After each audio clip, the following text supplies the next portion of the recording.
پاکستانی جرنیل کہتے تھے کہ ہم نے فوجی آپریشنوں میں دہشت گردوں کا صفایا کر دیا ہے، ان کو تباہ کر دیا ہے، علاقے کلیئر کر دیا ہے، ان کی کمر توڑ دی ہے۔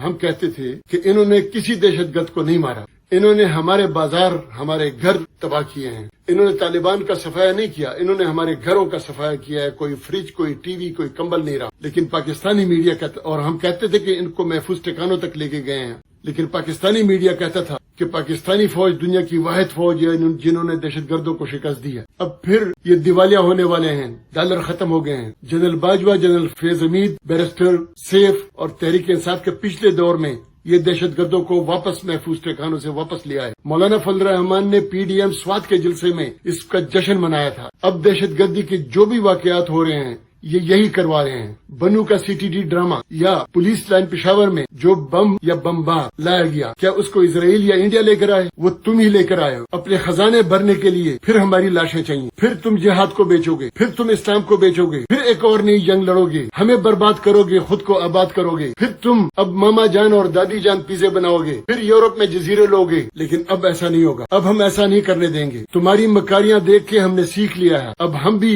فیلڈنگ ٹھیک کر رہے ہیں اور ٹھیک کچھ کر چکے ہیں، کچھ کریں گے۔ ہم خود اپنی ترتیبات بنا رہے ہیں اور بنائیں گے۔ اگر تم اس ڈالری جہاد اور ڈالری جنگ سے باز نہ آئے، اگر تم پشتونوں کی نسل کشی سے باز نہ آئے، تو اس بار ساری دنیا کے سامنے ہم تمہیں سر سے لے کر پاؤں تک ننگا کریں گے۔ ہم دنیا کو بتائیں گے اور ثابت کریں گے کہ یہاں کوئی طالب، کوئی دہشت گرد، کوئی سپاہ صحابہ، کوئی جیش محمد نہیں ہے، یہ سب تم ہو، یہ ریاست دہشت گرد ہے۔